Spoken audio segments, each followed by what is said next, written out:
There are many haunted places in this world that are rumored to be filled with ghosts and demons and spirits. Some are supposedly so scary that even the bravest of souls are too afraid to enter them. And when it comes to haunted places, few are more infamously frightening than room 407.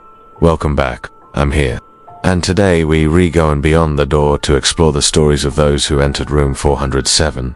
Our first story involves an infamous room in the Stanley Hotel in Colorado. If you've ever watched The Shining, then you'll recognize the setting immediately, because the film used the hotel as inspiration for the Overlook Hotel where Jack Torrance, played by Jack Nicholson, slowly descends into madness. In the book and movie, there is a hedge maze outside the hotel, which Jack's son Danny claims is alive and breathes. In the film, we see Jack's wife Wendy being chased through the maze by Jack, and eventually, Danny and Wendy team up to escape Jack after he chops down the maze's hedges with an axe. But if you were staying at the Stanley while watching this scene, you might have thought, hey, that hedge maze is right outside my window. Well, actually, you would have been wrong.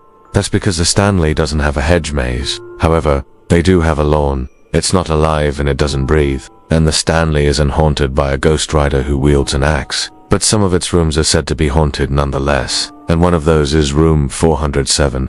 The hotel was built by Freelon Oscar Butler Stanley and his wife, Flora, in 1909. And quickly became a famous destination for wealthy The Stanleys themselves never lived in the hotel, but they did spend summers there while living in their mansion nearby. When the Great Depression hit in 1929, the Stanleys had to sell their house and move into the hotel, but they only stayed for a few years before their death. After this, the hotel passed to various owners and went through multiple renovations, until it was purchased by the Elias family in 1941.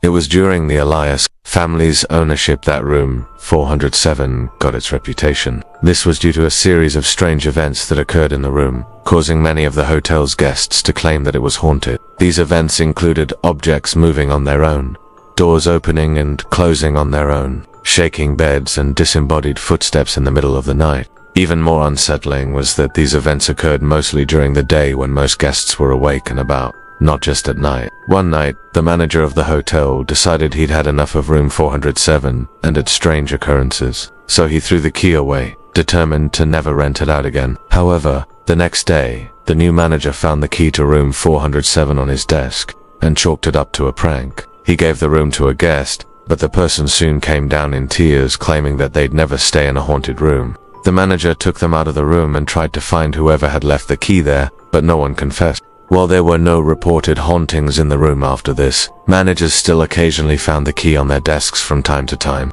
The room was finally renovated in the late 1980s and continues to be rented out to this day. However, the name of the room was changed to 409, and management refuses to discuss the previous number or its history. Our next story takes us across the country to the Grand Central Hotel in Nashville, Tennessee. Much like the Stanley, the Grand Central has also appeared in several movies and TV shows. It can be seen in Sweet Home Alabama, starring Reese Witherspoon, and was the location of Carrie Fisher's final public appearance before her death in 2016. Unfortunately, though, it's also home to a ghost. According to local legends, a young girl named Mabel was staying in room 407 when she fell ill with a high fever. Her parents stayed by her bedside night and day, but she still died. To this day, people claim to hear children crying and playing near the room, along with seeing a little girl dressed in old-fashioned clothing. And while these reports date back almost 100 years, the haunting wasn't always peaceful. At one point,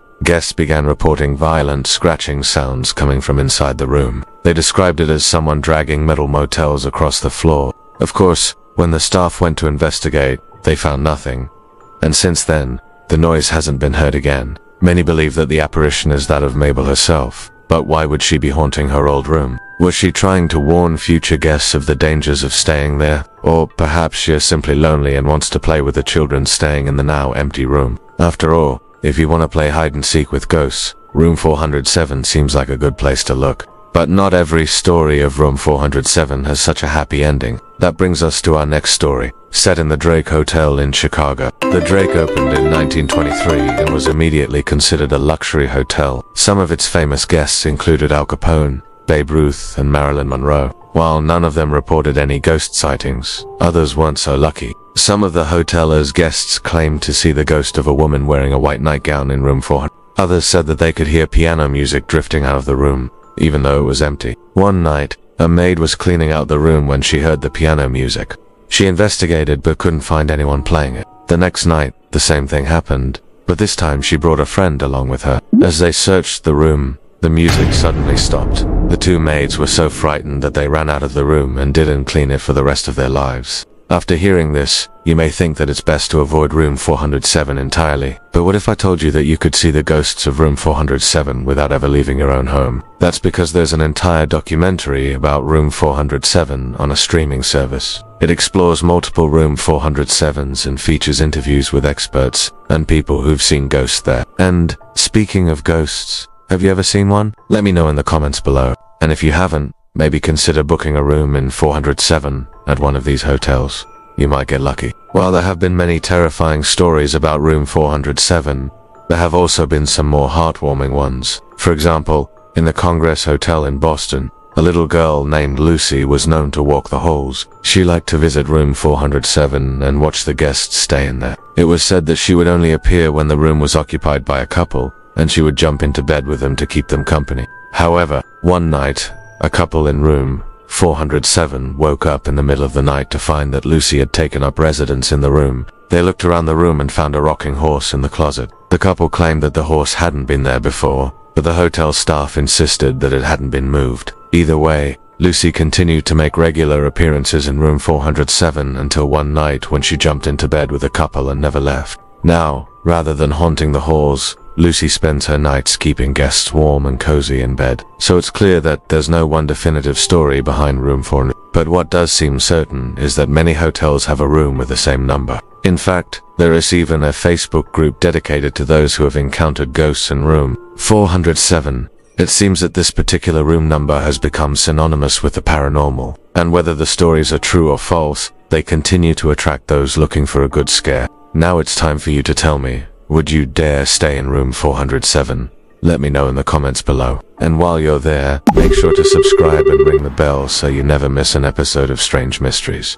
Thank you for watching. I've been your host, and we'll see you next time on Strange Mysteries.